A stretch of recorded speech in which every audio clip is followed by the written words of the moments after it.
Songs of the Road. A Hymn of Empire. Coronation Year, 1911. God save England, blessed by fate. So old yet ever young. The acorn isle from which the great imperial oak has sprung. And God guard Scotland's kindly soil, the land of stream and glen, the granite mother that has bred a breed of granite men. God save Wales from Snowdon's vales to Severn's silver strand. For all the grace of that old race still haunts the Celtic land. And dear old Ireland, God save you, and heal the wounds of old. For every grief you ever knew, may joy come 50-fold. Set thy guard over us. May thy shield cover us. Enfold and uphold us, on land and on sea. From the palm to the pine, from the snow to the line. Brothers together, and children of thee. Thy blessing, Lord, on Canada, young giant of the West. Still upward lay her broadening way, and may her feet be blessed. And Africa, whose hero breeds, are blending into one. Grant that she tread the path which leads to holy unison. May God protect Australia, set in her southern sea. Though far thou art, it cannot part thy brother folks from thee. And you, the land of Mary, the island sisters fair, ocean hemmed and lake begemmed. God hold you in his care. Set thy guard over us. May thy shield cover us. Enfold and uphold us, on land and on sea. From the palm to the pine, from the snow to the line. Brothers together, and children of thee. God guard our Indian brothers, the children of the sun. Guide us and walk beside us, until thy will be done. To all be equal measure, whate'er his blood or birth, till we shall build as thou hast willed. O'er all thy fruitful earth, may we maintain the story of honest, fearless right. Not ours the glory. What are we in thy sight? Thy servants, and no other. Thy servants may we be, to help our weaker brother, as we crave for help from thee. Set thy guard over us. May thy shield cover us. Enfold and uphold us, on land and on sea. From the palm to the pine, from the snow to the line. Brothers together, and children of thee. Sir Nigel's song. A sword, ah, give me a sword. For the world is all to win, though the way be hard and the door be barred. The strong man enters in. If chance or fate still hold the gate, give me the iron key. And turret high, my plume shall fly. Or you may weep for me. A horse, ah, give me a horse, to bear me out afar, where blackest need and grimmest deed and sweetest perils are. Hold thou my ways from glutted days, where poisoned leisure lies, and point the path of tears and wrath, which mounts to high emprise. A heart, ah, give me a heart, to rise to circumstance, serene and high and bold to try the hazard of a chance, with strength to wait but fixed as fate, to plan and dare and do. The peer of all and only thrall, sweet lady mine, to you. The Arab steed I gave the horse is even in feed, and bedded of I am down, and went to ear the sing-song in the bar room of the Crown. And one young feller spoke a piece, as told a kind of tale, about an Arab man what ad a certain horse for sale. I ave no grudge against the man. I never eared his name, but if he was my closest pal, I'd say the very same. For what you do in other things is neither air nor there. But when it comes to horses, you must keep upon the square. Now I'm telling you the story, just as it was told last night. And if I wrong this Arab man, then he can set me right. But esposin, all these facts are facts. Then I make bold to say that I think it was not sportsmanlike to act in such a way. For, as I understand the thing, he went to sell the steed, which is a name they give a horse of some outlandish breed. And soon he found a customer, a proper sportin' gent, who planked his money down at once, without no argument. Now when the deal was finished, and the money paid, you'd think this Arab would have asked the gent at once to name his drink, or at least Ave thanked I am kindly, and wished I am a good day, and own as he'd been treated in a very handsome way. But instead this he started a talkin' to the steed, and speakin' of its braided mane, and of its winged speed, and other sich expressions, with which I can agree. For a horse with wings and braids and things is not the horse for me. The moment that he add the cash, or what he called the gold, he turned as nasty as could be. Says he, you're sold, you're sold.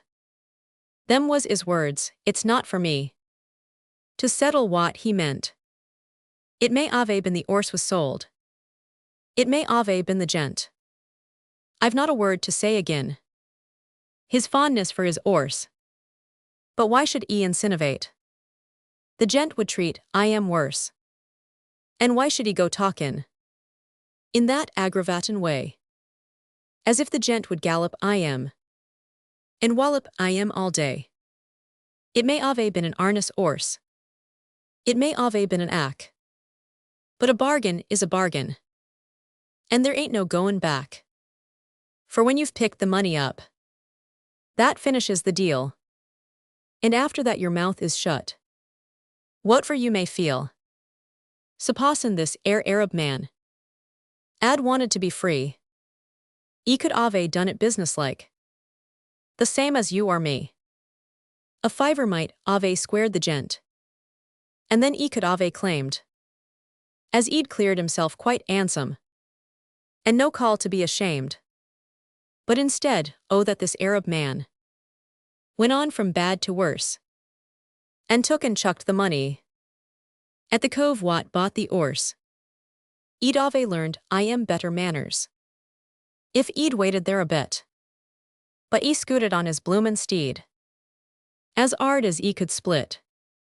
Perhaps he sold I am after, or perhaps he hires I am out. But I'd like to warm that Arab man when next he comes about. For what he does in other things is neither air nor there. But when it comes to horses, we must keep I am on the square. A post-impressionist, Peter Wilson, ARA, in his small atelier, studied continental schools, drew by academic rules. So he made his bid for fame. But no golden answer came. For the fashion of his day chanced to set the other way, and decadent forms of art drew the patrons of the mart. Now this poor reward of merit rankled so in Peter's spirit, it was more than he could bear. So one night in mad despair, he took his canvas for the year, Isle of Wight from Southsea Pier, and he hurled it from his sight, hurled it blindly to the night, saw it fall diminuendo from the open lattice window, till it landed with a flop on the dustbin's ashen top, where's mid damp and rain and grime it remained till morning time. Then when morning brought reflection, he was shamed at his dejection, and he thought with consternation of his poor ill-used creation.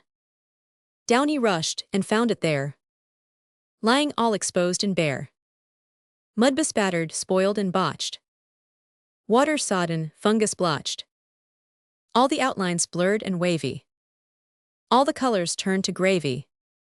Fluids of a dappled hue. Blues on red and reds on blue. A pea-green mother with her daughter. Crazy boats on crazy water. Steering out to who knows what.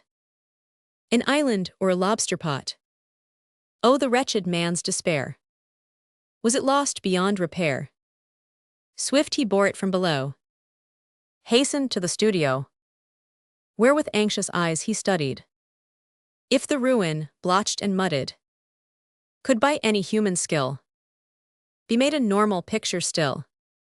Thus, in most repentant mood, unhappy Peter Wilson stood, when with pompous face, self-centered, Willoughby the critic entered. He of whom it has been said, he lives a century ahead, and sees with his prophetic eye the forms which time will justify, a fact which surely must abate, all longing to reincarnate. Ah, Wilson, said the famous man, turning himself the walls to scan, the same old style of thing I trace, workmanlike but commonplace. Believe me, sir, the work that lives must furnish more than nature gives. The light that never was, you know. That is your mark, but here, hullo. What's this, magnificent? I've wronged you, Wilson, I repent. A masterpiece, a perfect thing. What atmosphere, what coloring. Spanish Armada, is it not? A view of ride, no matter what. I pledge my critical renown that this will be the talk of town. Where did you get those daring hues? Those blues on reds, those reds on blues. That pea-green face, that gamboge sky. You far outcried the latest cry. Out Monet et Monet, I have said. Our art was sleeping, but not dead. Long have we waited for the star. I watched the skies flit afar. The hour has come, and here you are. And that is how our artist friend found his struggles at an end, and from his little Chelsea flat became the Park Lane plutocrat. Neath his sheltered garden wall, when the rain begins to fall, and the stormy winds do blow, you may see them in a row. Red effects in lake and yellow, getting nicely blurred and mellow, with the subtle gauzy mist of the great impressionist. Ask him how he chanced to find how to leave the French behind, and he answers quick and smart. English climate's best for art. Empire builders. Captain Temple, DSO. With his banjo and retriever. Ref, I know on poor old Flo. But by Jove, I couldn't leave her. Niger ribbon on his breast. In his blood, the Niger fever. Captain Temple, DSO. With his banjo and retriever. Cox of the politicals. With his cigarette and glasses. Skilled in push-to-gutturals. Odd job man among the passes. Keeper of the Zakakels. Tutor of the Khyber Ghazis. Cox of the politicals. With his cigarette and glasses. Mr. Hawkins, Junior Sub. Late of Woolwich and Thames Ditton. Thinks his battery the hub of the whole wide orb of Britain. Half a hero, half a cub. Lithe and playful as a kitten. Mr. Hawkins, Junior Sub. Late of Woolwich and Thames Ditton. 80 Tommies, big and small. Grumbling hard, as is their habit. Say, mate, what's a bunurwal? Sometime like a bloomin' rabbit. Got to hoof it to Chitral. Blarst ye, did ye think to Cabot? 80 Tommies, big and small. Grumbling hard, as is their habit. Swarthy Gorkas, short and stout. Merry children, laughing, crowing. Don't know what it's all about. Don't know any use in knowing. Only know they mean to go where the Sirdar thinks of going. Little Gorkas, brown and stout. Merry children, laughing, crowing. Funjob rifles, fit and trim. Curly-whiskered sons of battle. Very dignified and prim. Till they hear the Jezels rattle. Cattle thieves of yesterday. Now the wardens of the cattle, fighting Brahmins of Lahore, curly-whiskered sons of battle, up the winding mountain paths, see the long-drawn column go, Himalayan aftermaths, lying rosy on the snow, motley ministers of wrath, building better than they know, in the rosy aftermath, trailing upward to the snow, the groom's encore, being a sequel to the groom's story in songs of action. Not tired of errand stories, you're a nailer. So you are. I thought I should have choked you off with that air motor car. Well, mister, air's another, and mind you, it's a fact. Though you'll think perhaps I copped it out some blue ribbon tract. It was in the days when farmer men were jolly-faced and stout. For all the cash was common, in and little, goin' out.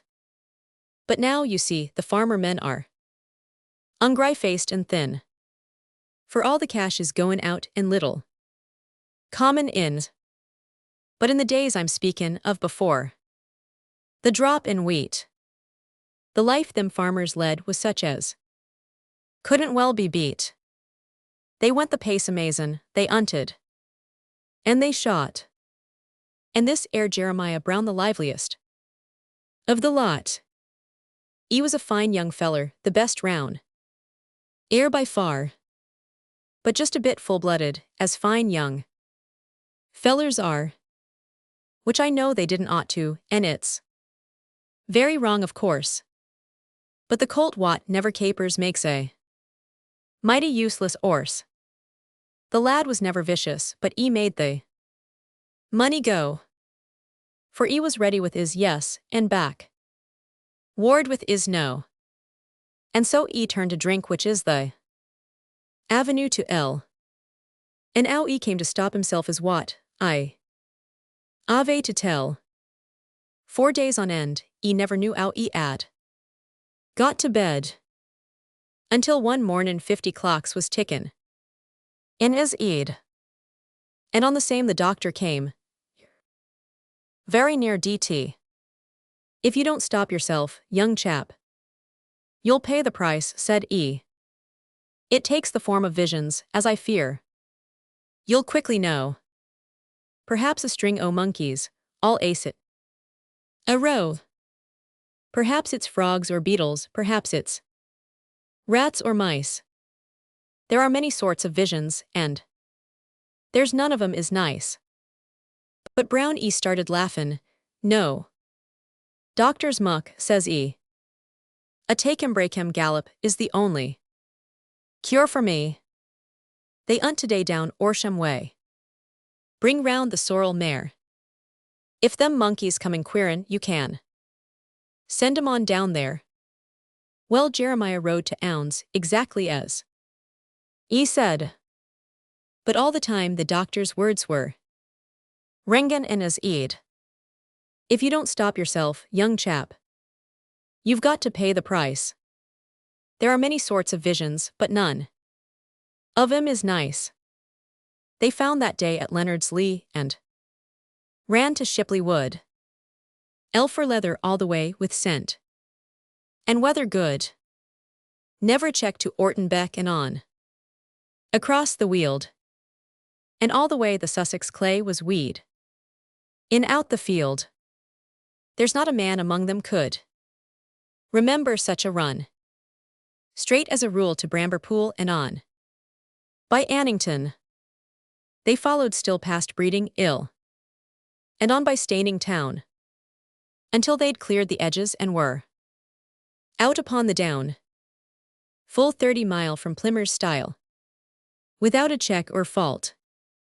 Full 30 mile the ounds ad run and never called a halt.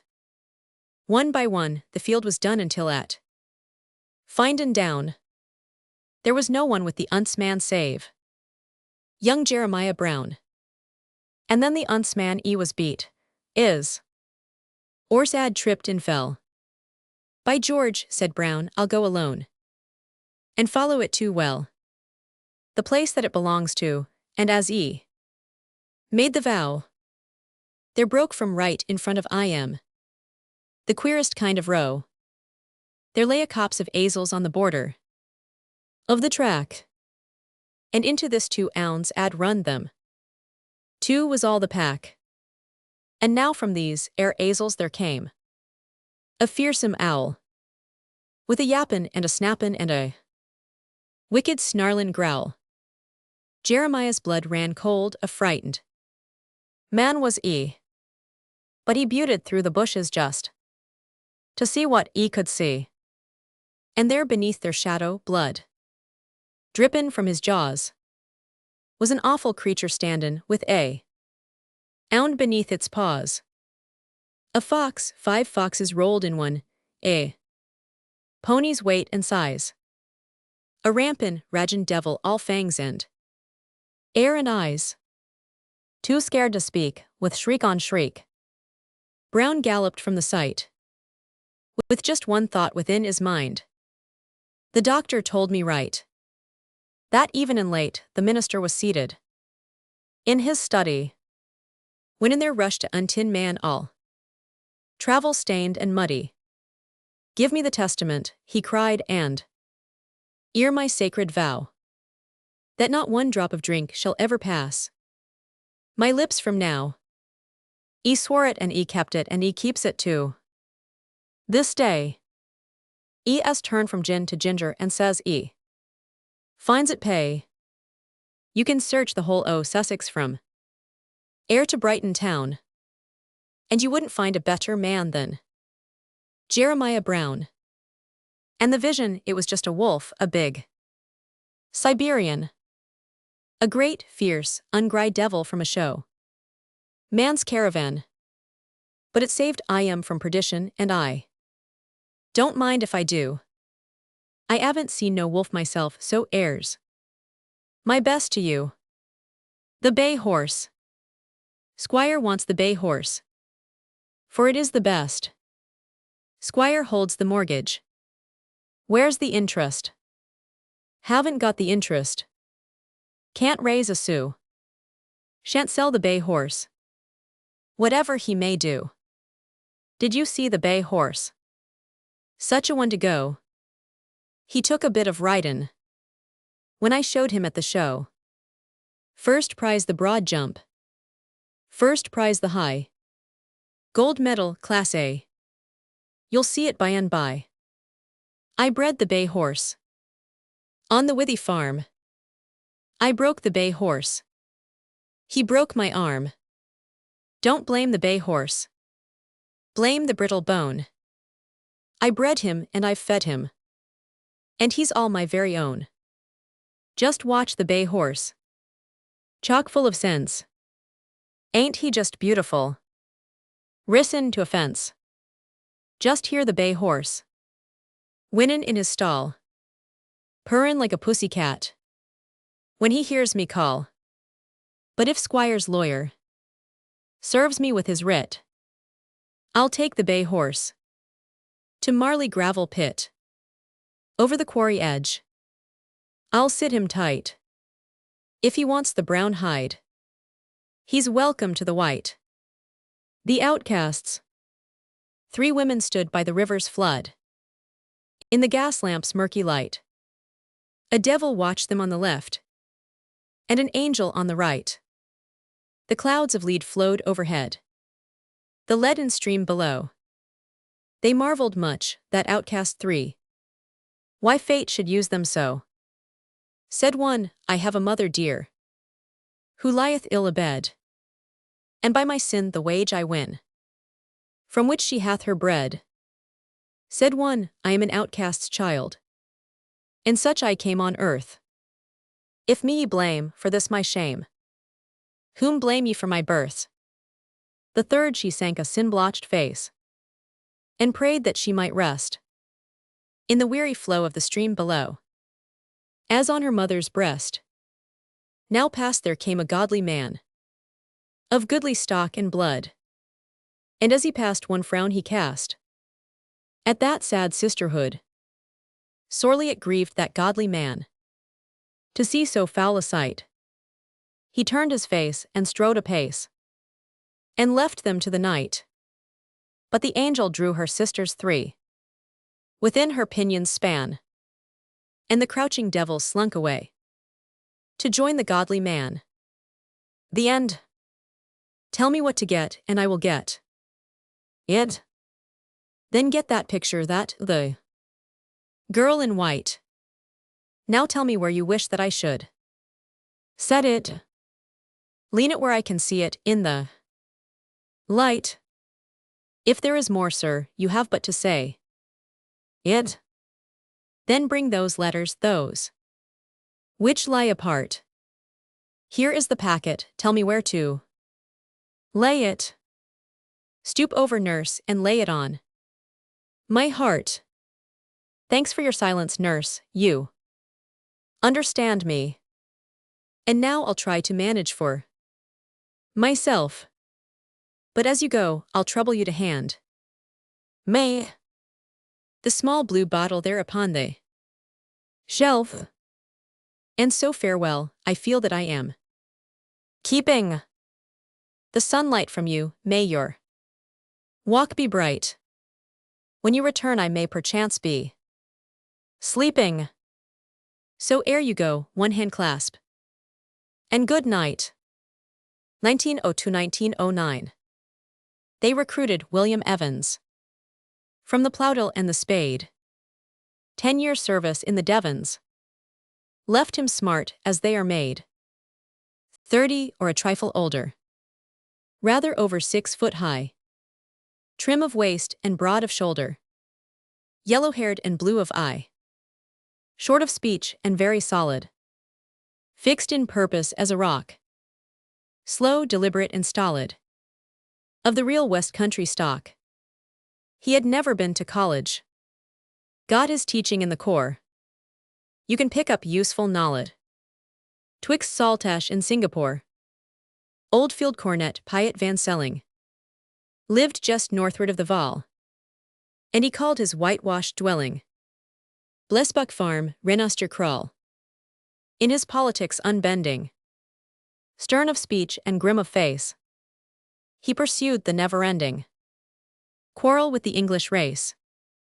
Grizzled hair and face of copper, hard as nails from work and sport, just the model of a dopper, of the fierce old fighting sort, with a shaggy bearded quota. On commando, at his order, he went off with Louis Botha, trekking for the British border. When Natal was first invaded, he was fighting night and day. Then he scouted and he raided, with De Wet and Delaney, till he had a brush with Plumer, got a bullet in his arm, and returned in sullen humor to the shelter of his farm. Now it happened that the Devons, moving up in that direction, sent their color Sergeant Evans, foraging with half a section, by a friendly Dutchman guided, a Vanellof or de Villiers. They were promptly trapped and hided, in a manner too familiar, when the sudden scrap was ended, and they sorted out the bag. Sergeant Evans lay extended, mosseritis in his leg. So the Kaffirs bore him, cursing, from the scene of his disaster, and they left him to the nursing of the daughters of their master. Now the second daughter, Sadie. But the subject why pursue? Wounded youth and tender lady. Ancient tale but ever new. On the stoop they spent the gloaming. Watched the shadows on the veldt. Or she led her cripple roaming to the eucalyptus belt. He would lie and play with Jacko, the baboon from Bushman's Kraal. Smoked Magalisberg tobacco, while she lisped to him in Tal, till he felt that he had rather he had died amid the slaughter, if the harshness of the father were not softened in the daughter. So he asked an English question, and she answered him in Dutch. But her smile was a suggestion, and he treated it as such. Now among Renoster copies, somewhat northward of the Val, you may see 4 little chappies. 3 can walk and 1 can crawl. and the blue of Transvaal heavens is reflected in their eyes. Each a little William Evans, smaller model, pocket size. Each a little Burger Piot of the hardy Boer race. Two great people seem to meet in the tiny sunburned face, and they often greatly wonder why old Grandad and Papa should have been so far asunder, till united by Mama. And when asked, "Are you a Boer or a little Englishman?" each will answer, short and sure, "I am a South African." But the father answers, chaffing, "Africans but British too." And the children echo, laughing, "Half of mother, half of you." It may seem a crude example in an isolated case, but the story is a sample of the welding of the race. So from bloodshed and from sorrow, from the pains of yesterday, comes the nation of tomorrow, broadly based and built to stay. Loyal spirits strong in union, joined by kindred faith and blood, brothers in the wide communion of our sea-girt brotherhood. The wanderers, one with acknowledgement to my friend, Sir A. Quillercouch. 'Twas in the shadowy gloaming of a cold and wet March day that a wanderer came roaming from countries far away. Scant raiment had he round him, nor purse, nor worldly gear. Hungry and faint we found him, and bade him welcome here. His weary frame bent double, his eyes were old and dim. His face was writhed with trouble, which none might share with him. His speech was strange and broken, and none could understand such words as might be spoken in some far distant land. We guessed not whence he hailed from, nor knew what far-off key his roving bark had sailed from, before he came to me. But there he was, so slender, so helpless and so pale, that my wife's heart grew tender for one who seemed so frail. She cried, "But you must bide here. You shall no further roam. Grow stronger by our side here, within our moorland home." She laid her best before him, homely and simple fare, and to his couch she bore him the raiment he should wear. To mine he had been welcome, my suit of russet brown, but she had dressed our weary guest in a loose and easy gown. And long in peace he lay there, brooding and still and weak, smiling from day to day there at thoughts he would not speak. The months flowed on, but ever our guest would still remain, nor made the least endeavor to leave our home again. He heeded not for grammar, nor did we care to teach, but soon he learned to stammer some words of English speech. With these our guest would tell us the things that he liked best, and order and compel us to follow his behest. He ruled us without malice, but as if he owned us all, a sultan in his palace, with his servants at his call. Those calls came fast and faster. Our service still we gave, till I who had been master had grown to be his slave. He claimed with grasping gestures each thing of price he saw, watches and rings and vestures, his will the only law. In vain had I commanded, in vain I struggled still. Servants and wife were banded to do the stranger's will. And then in deep dejection it came to me one day that my own wife's affection had been beguiled away. Our love had known no danger, so certain had it been. And now to think a stranger should dare to step between. I saw him lie and hearken to the little songs she sung, and when the shadows darken, I could hear his lisping tongue. They would sit in chambers shady when the light was growing dim. Ah, my fickle-hearted lady, with your arm embracing him, So at last, lest he divide us, I would put them to the test. There was no one there beside us, save this interloping guest. So I took my stand before them, very silent and erect. My accusing glance passed o'er them, though with no observed effect. But the lamp light shone upon her, and I saw each telltale feature. As I cried, now on your honor, do or don't you love the creature? But her answer seemed evasive. It was ducky doodle do. If his mummy loves babby, doesn't dadums love too? Bendy's sermon. Bendigo, the well-known Nottingham prize fighter, became converted to religion and preached at revival meetings throughout the country.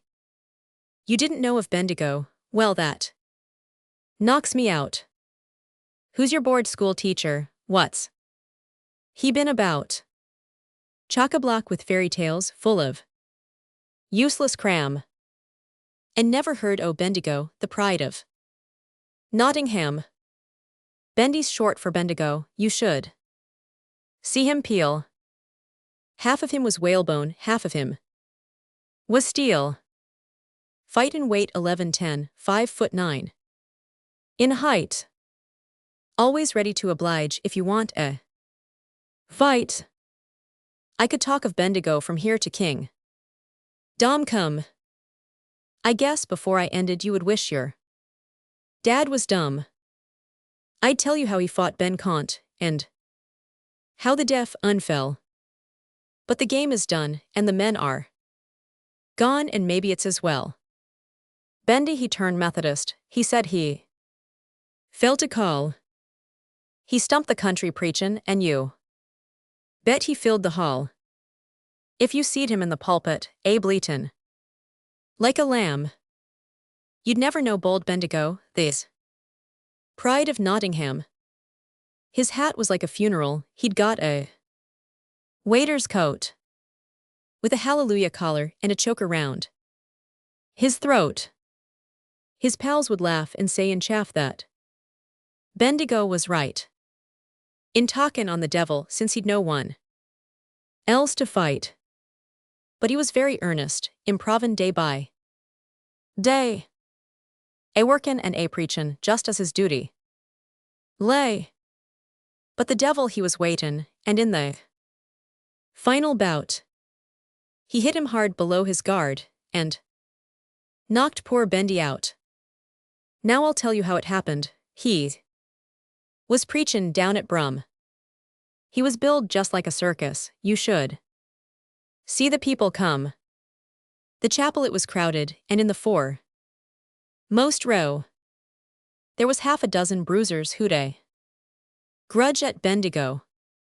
There was Tommy Pyatt of Bradford, Solly Jones of Perry Bar, Long Connor from the Bull Ring, this same Watt drew with Carr, Jack Ball the fightin' gunsmith, Joe Murr, Fi from the Mews, and Ikey Moss, the bettin' boss, the champion of the Jews.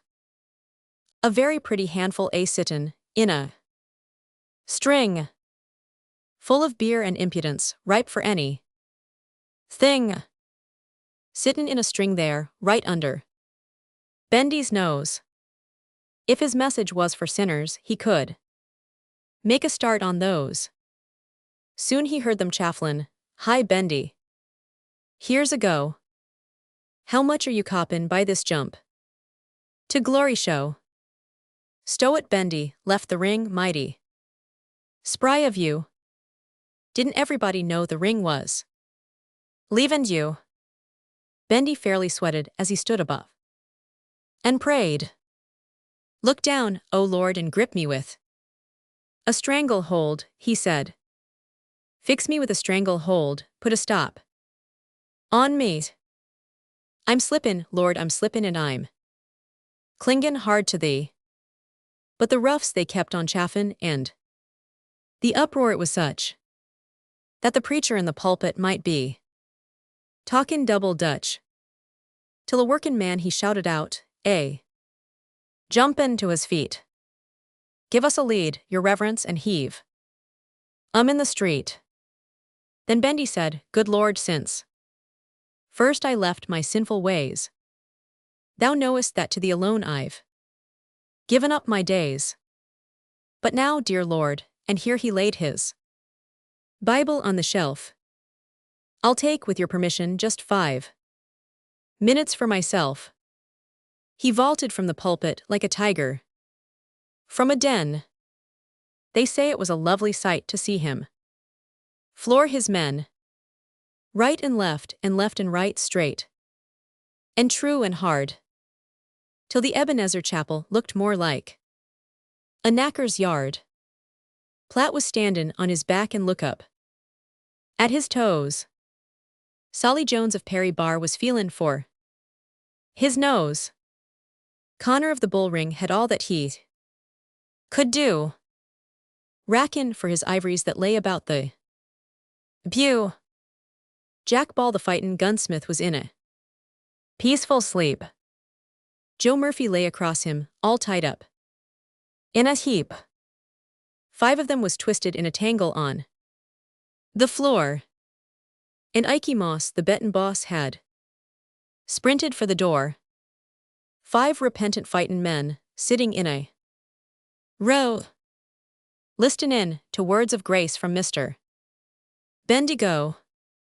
Listin' in to his reverence, all as good as gold. Pretty little ballams gathered to the fold. So that's the way that Bendy ran his mission in the slum, and preached the holy gospel to the fightin' men of Brum. The Lord, said he, has given me his message from on high, and if you interrupt him, I will know the reason why. But to think of all your schooling clean wasted, thrown away. Darned if I can make out what you're learnin' all the day. Grubbin' up old fairy tales, fillin' up with cram, and didn't know of Bendigo, the pride of Nottingham. Chapter 2, Philosophically verses. Compensation. The grime is on the window pane. Pale the London sunbeams fall, and show the smudge of mildew stain, which lies on the distempered wall. I am a cripple, as you see, and here I lie, a broken thing. But God has given flight to me, that mocks the swiftest eagle wing. For if I will to see or hear, quick as the thought my spirit flies, and lo, the picture flashes clear. Through all the mist of centuries, I can recall the Tigris strand, where once the Turk and Tartar met, when the great lord of Samarkand struck down the Sultan Bajazet. Under a 10-league swirl of dust, the roaring battle swings and sways, now reeling down, now upward thrust. The crescent sparkles through the haze. I see the janissaries fly. I see the chain-mailed leader fall. I hear the tekbar clear and high, the true believer's battle call. And tossing o'er the press I mark the horse-tail banner over all, shaped like the smudge of mildew dark, that lies on the distempered wall. And thus the meanest thing I see will set a scene within my brain, and every sound that comes to me will bring strange echoes back again.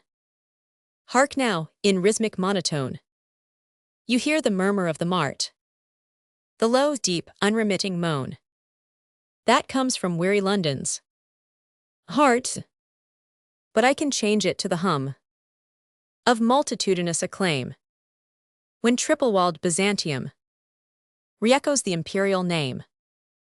I hear the beat of armed feet, the legions clanking on their way. The long shout rims from street to street, with rolling drum and trumpet bray. So I hear it rising, falling, till it dies away once more. And I hear the costers calling, mid the weary London roar.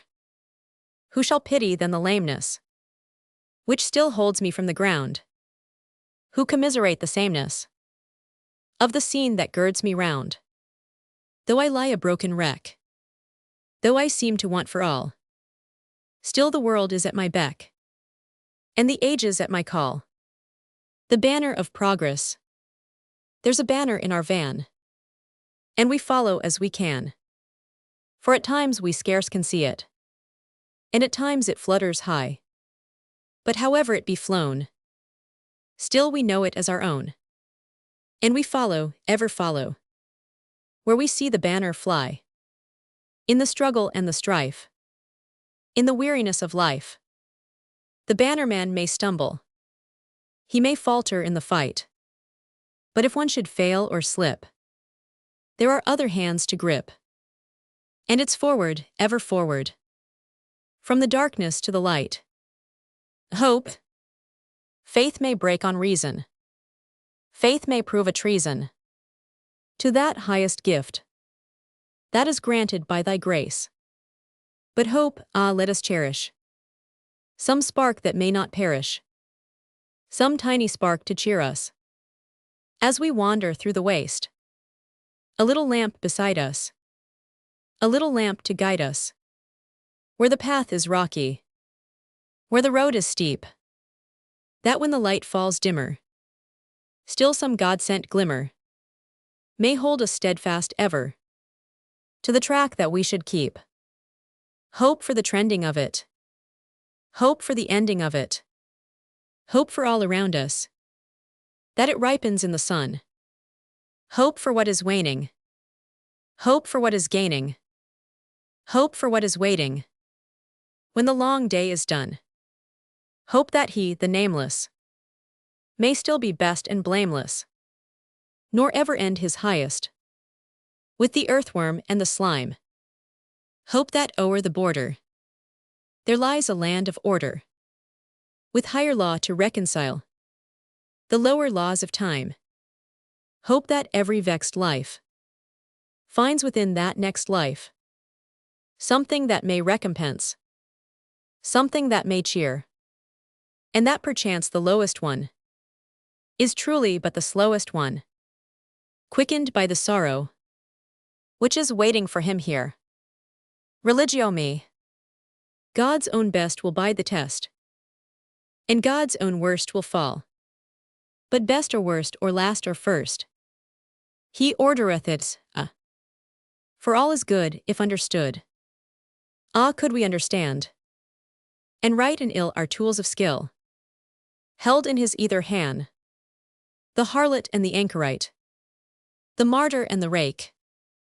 Deftly he fashions each aright, its vital part to take.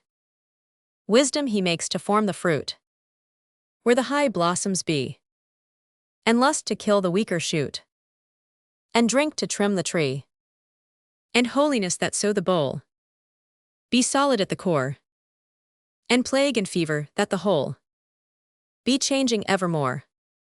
He strews the microbes in the lung, the blood clot in the brain. With test and test he picks the best, then tests them once again. He tests the body and the mind. He rings them o'er and o'er. And if they crack, he throws them back and fashions them once more. He chokes the infant throat with slime. He sets the ferment free. He builds the tiny tube of lime that blocks the artery. He lets the youthful dreamer store great projects in his brain until he drops the fungus spore that smears them out again. He stores the milk that feeds the babe. He dulls the tortured nerve. He gives 100 joys of sense where few or none might serve. And still he trains the branch of good where the high blossoms be, and wieldeth still the shears of ill to prune and prime his tree. Man's limitation. Man says that he is jealous. Man says that he is wise. Man says that he is watching from his throne beyond the skies. But perchance the arch above us is one great mirror's span, and the figure seen so dimly is a vast reflected man. If it is love that gave us 1,000 blossoms bright, why should that love not save us from poisoned aconite? If this man blesses sunshine, which sets his fields aglow, shall that man curse the tempest that lays his harvest low. If you may sing his praises, for health he gave to you, what of this spine-curved cripple? Shall he sing praises too? If you may justly thank him for strength in mind and limb, then what of yonder weakling? Must he give thanks to him? Ah, dark, too dark the riddle, the tiny brain too small. We call and fondly listen. For answer to that call, there comes no word to tell us why this and that should be, why you should live with sorrow, and joy should live with me. Mind and matter. Great was his soul and high his aim. He viewed the world and he could trace a lofty plan to leave his name immortal mid the human race. But as he planned and as he worked, the fungus spore within him lurked. Though dark the present and the past, the future seemed a sunlit thing, still ever deeper and more vast. The changes that he hoped to bring, his was the will to dare and do. But still the stealthy fungus grew. Alas the plans that came to naught. Alas the soul that thrilled in vain. The sunlit future that he sought was but a mirage of the brain. Where now the wit, where now the will? The fungus is the master still. Darkness. A gentleman of wit and charm. A kindly heart, a cleanly mind. One who was quick with hand or purse to lift the burden of his kind. A brain well balanced and mature. A soul that shrank from all things base. So rode he forth that winter day, complete in every mortal grace. And then the blunder of a horse, the crash upon the frozen clods, and death, ah, no such dignity, but life all twisted and at odds in body and in soul, degraded to some brutish state, a being loathsome and malign, debased, obscene, degenerate. Pathology, the case is clear. The diagnosis is exact. A bone depressed, a hemorrhage. The pressure on a nervous tract. Theology, ah, there's the rub. Since brain and soul together fade, then when the brain is dead, enough. Lord help us, for we need thine aid. Chapter 3, Miscellaneous Verses. A woman's love. I am not blind, I understand. I see him loyal, good and wise. I feel decision in his hand. I read his honor in his eyes. Manliest among men is he, with every gift and grace to clothe him. He never loved a girl but me, and I loathe him, loathe him. The other, ah, I value him precisely at his proper rate. A creature of caprice and whim, unstable, weak, importunate. His thoughts are set on paltry gain. You only tell me what I see. I know him selfish, cold and vain. But oh, he's all the world to me. By the North Sea. Her cheek was wet with North Sea spray. We walked where tide and shingle meet. The long waves rolled from far away to purr in ripples at our feet. And as we walked it seemed to me that 3 old friends had met that day. The old, old sky, the old, old sea, and love, which is as old as they. Out seaward hung the brooding mist. We saw it rolling, fold on fold, and marked the great sun alchemist turn all its leaden edge to gold. Look well, O lady mine. The gray below, the gold above. For so the grayest life may shine, all golden in the light of love.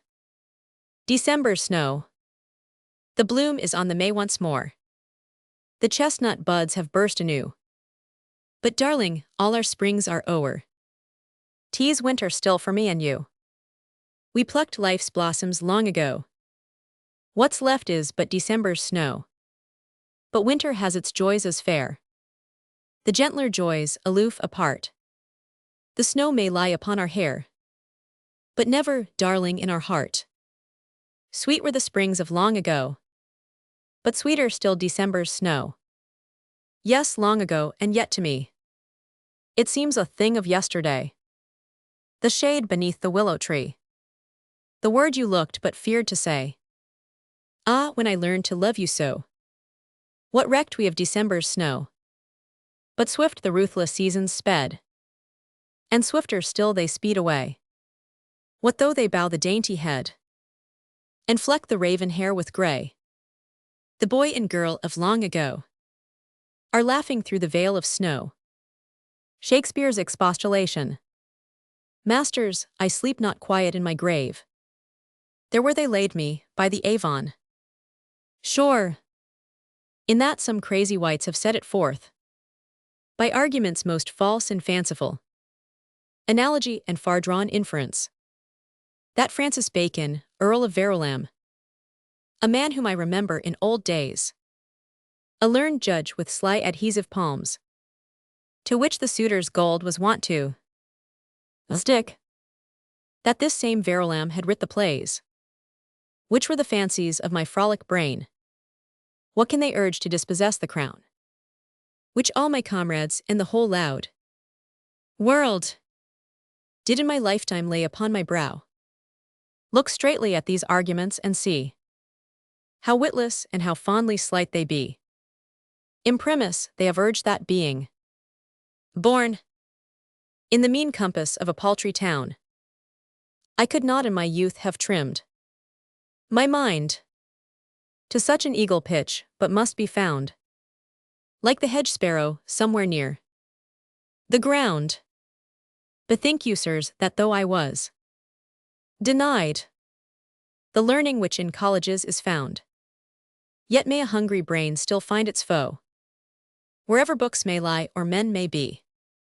And though perchance by Isis or by Cam, the meditative, philosophically plant may best luxuriate, yet some would say that in the task of limning mortal life, a fitter preparation might be made beside the banks of Thames, and then, again, if I be suspect in that I was not a fellow of a college, how I pray, will Johnson pass, or Marlowe, or the rest, whose measured verse treads with as proud a gait as that which was my own, whence did they suck this honey that they stored? Can you recite the vantages which each of these has had? And I had not, or is the argument that my Lord Verulam hath written all, and covers in his wide-embracing self the stolen fame of 20 smaller men? You prate about my learning. I would urge my want of learning rather as a proof that I am still myself. Have I not traced a seaboard to Bohemia, and made the cannons roar a whole wide century before the first was forged? Think you then that he, the ever-learned Verulam, would have erred thus? So may my very faults in their gross falseness prove that I am true, and by that falseness gender truth in you. And what is left? They say that they have found a script wherein the writer tells my lord he is a secret poet, true enough, but surely now that secret is o'erpast. Have you not read his poems? No, you not, that in our day a learned chancellor might better far dispense unjustest law than be suspect of such frivolity as lies in verse. Therefore his poetry was secret. Now that he is gone, 'tis so no longer. You may read his verse and judge if mine be better or be worse. Read and pronounce. The meed of praise is thine, but still let his be his, and mine be mine. I say no more, but how can you for swear? Outspoken Johnson, he who knew me well. So too, the epitaph which still you read. Think you they faced my sepulchre with lies? Gross lies, so evident and palpable, that every townsman must have wot of it, and not a worshipper within the church, but must have smiled to see the marbled fraud Surely this touches you, but if by chance my reasoning still leaves you obdurate, I'll lay one final plea, I pray you look on my presentment, as it reaches you. My features shall be sponsors for my fame. My brow shall speak when Shakespeare's voice is dumb, and be his warrant in an age to come. The empires, they said that it had feet of clay, that its fall was sure and quick. In the flames of yesterday, all the clay was burned to brick. When they carved our epitaph and marked us doomed beyond recall, we answered with a laugh, the empire that declines to fall. A voyage, breathing the stale and stuffy air of office or consulting room. Our thoughts will wander back to where we heard the low Atlantic boom, and creaming underneath our screw, we watched the swirling waters break, silver filigrees on blue, spreading fanwise in our wake. Cribbed within the city's fold, fettered to our daily round, we'll conjure up the haze of gold, which ringed the wide horizon round, and still will break the sordid day by fleeting visions far and fair. The silver shield of Vigo Bay, the long brown cliff of Finisterre, where once the Roman galley sped, or Moorish corsair spread his sail, by wooded shore or sunlit head, by barren hill or sea-washed vale. We took our way, but we can swear that many countries we have scanned, but never one that could compare with our own island motherland. The dream is o'er, no more we view the shores of Christian or of Turk, but turning to our tasks anew, we bend us to our wonted work. But there will come to you and me some glimpse of spacious days gone by, the wide, wide stretches of the sea, the mighty curtain of the sky, the orphanage, when ere the tangled web is reft, the kid-gloved villain scowls and sneers, and hapless innocence is left with no assets save sighs and tears. 'Tis then, just then, that in their stalks the hero, watchful of her needs, he talks, great heavens how he talks, but we forgive him for his deeds. Life is the drama here today, and death the villain of the plot. It is a realistic play. Shall it end well or shall it not? The hero, oh the hero's part, is vacant to be played by you. Then act it well, an orphan's heart may beat the lighter if you do. Sexagenarius loquitur. From our youth to our age, we have passed each stage in old immemorial order. From primitive days, through flowery ways, with love like a hedge as their border. Ah, youth was a kingdom of joy, and we were the king and the queen. When I was a year short of 30, my dear, and you were just nearing 19. But dark follows light, and day follows night, as the old planet circles the sun, and nature still traces her score on our faces, and tallies the years as they run. Have they chilled the old warmth in your heart? I swear that they have not in mine, though I am a years short of 60, my dear, and you are, well, say 39. Night voices. Father, father, who is that a-whispering? Who is it who whispers in the wood? You say it is the breeze, as it sighs among the trees. But there's someone who whispers in the wood. Father, father, who is that a-murmuring? Who is it who murmurs in the night? You say it is the roar of the wave upon the shore. But there's someone who murmurs in the night. Father, father, who is that who laughs at us? Who is it who chuckles in the glen? Oh, father, let us go, for the light is burning low, and there's somebody laughing in the glen. Father, father, tell me what you're waiting for. Tell me why your eyes are on the door. It is dark and it is late. But you sit so still and straight, ever staring, ever smiling at the door. The message from Hine.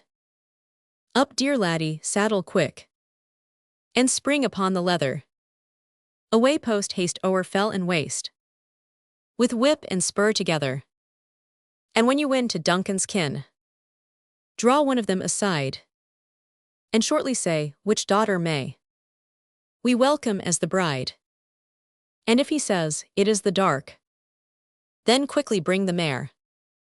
But if he says, it is the blonde, then you have time to spare. But buy from off the saddler man the stoutest cord you see. Ride at your ease and say no word, but bring it back to me. The echo. After Hine, through the lonely mountain land, there rode a cavalier.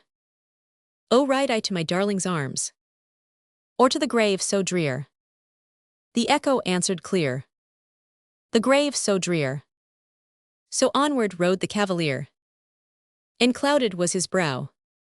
If now my hour be truly come, ah well, it must be now. The echo answered low, it must be now. Advice to a young author. First begin taking in cargo stored, all aboard. Think about giving out. Empty ship, useless trip. Never strain weary brain, hardly fit. Wait a bit. After rest comes the best. Sitting still, let it fill. Never press. Nerve stress always shows. Nature knows. Critics kind, never mind. Critics flatter, no matter. Critics curse, none the worse. Critics blame, all the same. Do your best, hang the rest. A lilt of the road. Being the doggerel itinerary of a holiday in September, 1908. To St. Albans town we came. Roman Albanus, hence the name, whose shrine commemorates the faith which led him to a martyr's death. A high cathedral marks his grave, with noble screen and sculptured nave. From thence to Hatfield lay our way, where the proud Cecils held their sway, and ruled the country, more or less, since the days of good Queen Bess. Next through Hitchin's Quaker hold, to Bedford, where in days of old, John Bunyan, the unorthodox, did a deal in local stocks. Then from Bedford's peaceful nook, our pilgrim's progress still we took, until we slackened up our pace in St. Neot's marketplace. Next day the motor flying fast, through Newark, Tuxford, Ritford, past, until at Doncaster we found that we had crossed broad Yorkshire's bound. Northward and ever north we pressed, the Brant country to our west. Still on we flew without a wait, skirting the edge of Harrogate, and through a wild and dark ravine, as bleak a pass as we have seen, until we slowly circled down, and settled into Settle town. On Sunday, in the pouring rain, we started on our way again. Through Kirkby Lonsdale on we drove, the weary rain clouds still above, until at last at Windermere we felt our final port was near. Thence the lake with wooded beach stretches far as eye can reach. There above its shining breast we enjoyed our welcome rest. Tuesday saw us still in rain, buzzing on our road again. Rydal first, the smallest lake, famous for great Wordsworth's sake. Grasmere next appeared in sight, grim Helvellyn on the right, till we made our downward way to the streets of Keswick grey. Then amid a weary waste, on to Penrith town we raced, and for many a flying mile past the ramparts of Carlisle, till we crossed the border line of the land of Auld Lang Syne. Here we paused at Gretna Green, where many curious things were seen. At the grimy blacksmith's shop, where flying couples used to stop and forge within the smithy door the chain which lasts forevermore. They'd soon be back again, I think, if blacksmith's skill could break the link. Ecclefechan held us next, where old Tom Carlyle was vexed by the clamor and the strife of this strange and varied life. We saw his pipe, we saw his hat, we saw the stone on which he sat. The solid stone is resting there. But where the sitter, where oh where? Over a dreary wilderness. We had to take our path by guess. For Scotland's glories don't include the use of signs to mark the road.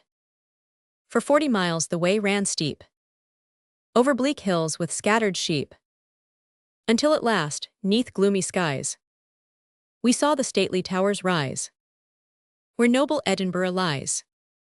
No city fairer or more grand has ever sprung from human hand. But I must add the more's the pity, that though in fair Dunedin's city, Scotland's taste is quite delightful, the smaller Scottish towns are frightful. When in other lands I roam and sing, there is no place like home. In this respect I must confess that no place has its ugliness. Here on my mother's granite breast we settled down and took our rest. On Saturday we ventured forth to push our journey to the north. Past Linlithgow first we sped, where the palace rears its head.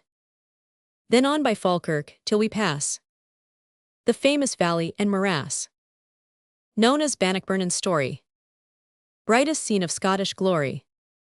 On pleasure and instruction bent, we made the Stirling Hill ascent, and saw the wondrous vale beneath, the lovely valley of Monteith, stretching under sunlit skies, to where the Trossach hills arise.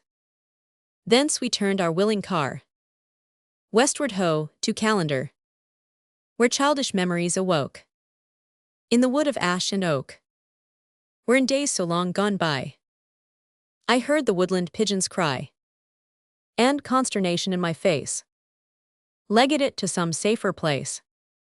Next morning first we viewed a mound, memorial of some saint renowned, and then the mouldered ditch and ramp, which marked an ancient Roman camp. Then past Lubnaig on we went, gazed on Ben Ledi's steep ascent, and passed by lovely stream and valley, through Dochart Glen to reach Dalmally, where on a rough and winding track we wished ourselves in safety back, till on our left we gladly saw the spreading waters of Loch Awe, and still more gladly, truth to tell, a very up-to-date hotel, with Conan's church within its ground, which gave it quite a homely sound. Thither we came upon the Sunday, viewed Kilchurn Castle on the Monday, and Tuesday saw us sally forth, bound for Oban and the north. We came to Oban in the rain. I need not mention it again, for you may take it as a fact that in that western highland tract it sometimes spouts and sometimes drops, but never, never, never stops. From Oban on we thought it well to take the steamer for a spell, but ere the motor went aboard, the pass of Melfort we explored. A lovelier vale, more full of peace, was never seen in classic Greece. A wondrous gateway, reft and torn, to open out the land of Loam, leading on for many a mile to the kingdom of Argyll. Wednesday saw us on our way, steaming out from Oban Bay. Lord, it was a fearsome day. To right and left we looked upon all the lands of Stevenson, Moidart, Morven and Ardger, Ardshiel, Appin and Mamor. If their tale you wish to learn, then to kidnapped you must turn. Strange that one man's eager brain can make those dead lands live again. From the deck we saw Glencoe, Whereupon that night of woe, William's men did such a deed, as even now we blush to read. Ben Nevis towered on our right. The clouds concealed it from our sight. But it was comforting to say that over there Ben Nevis lay. Finally we made the land at Fort William's sloping strand, and in our car away we went along that lasting monument, the good broad causeway which was made by King George's General Wade. He built a splendid road, no doubt. Alas, he left the signposts out. And so we wandered, sad to say, far from our appointed way, till 20 mile of rugged track in a circle brought us back. But the incident we viewed in a philosophically mood, tired and hungry but serene, we settled at the bridge of Spion. Our journey now we onward press, toward the town of Inverness, through a country all alive with memories of '45. The noble clans once gathered here, where now are only grouse and deer. Alas, that men in crops and herds should ever yield their place to birds, and that the splendid Highland race be swept aside to give more space for forests where the deer may stray, for some rich owner far away, whose keeper guards the lonely glen, which once sent out 100 men. When from Inverness we turned, feeling that a rest was earned, we stopped at Nairn for golf links famed. Scotland's Brighton it is named, though really, when the phrase we heard, it seemed a little bit absurd. For Brighton's size compared to Nairn is just a mother to her bairn. We halted for a day of rest, but took one journey to the west, to view old Cawdor's tower and moat, of which unrivaled Shakespeare wrote, where once Macbeth, the schemer deep, slew royal Duncan in his sleep. But actors since avenged his death by often murdering Macbeths. Hard by we saw the circles grey, where druid priests were wont to pray. 3 crumbling monuments we found, with Stonehenge monoliths around. But who had built and who had planned, we tried in vain to understand. As future learned men may search the reasons for our village church. This was our limit, for next day we turned upon our homeward way, passing first Culloden's plain, where the tombstones of the slain loom above the purple heather. There the clansmen lie together, men from many an outland scary, men from Athol and Glengarry, Camerons from wild Mamor, Macdonalds from the Irish shore, red Macgregors and Macleods, with their tartans for their shrouds, Menzies, Malcolms from the islands, Frasers from the upper highlands. Callous is the passer-by, who can turn without a sigh from the tufts of heather deep, where the noble clansmen sleep. Now we swiftly made our way to Kingussie in Strathspey, skirting many a nameless loch, as we flew through Badenoch, till at Killiecrankie's pass, heather changing into grass, we descended once again to the fertile lowland plain, and by Perth and Old Dunblane reached the banks of Allan Water, famous for the miller's daughter, whence at last we circled back till we crossed our Stirling track. So our little journey ended, gladness and instruction blended, not a care to spoil our pleasure, not a thought to break our leisure, drifting on from Sussex hedges, up through Yorkshire's fells and ledges, past the deserts and morasses of the dreary border passes, through the scenes of Scottish story, past the fields of battles gory. In the future it will seem to have been a happy dream, but unless my hopes are vain, we may dream it soon again.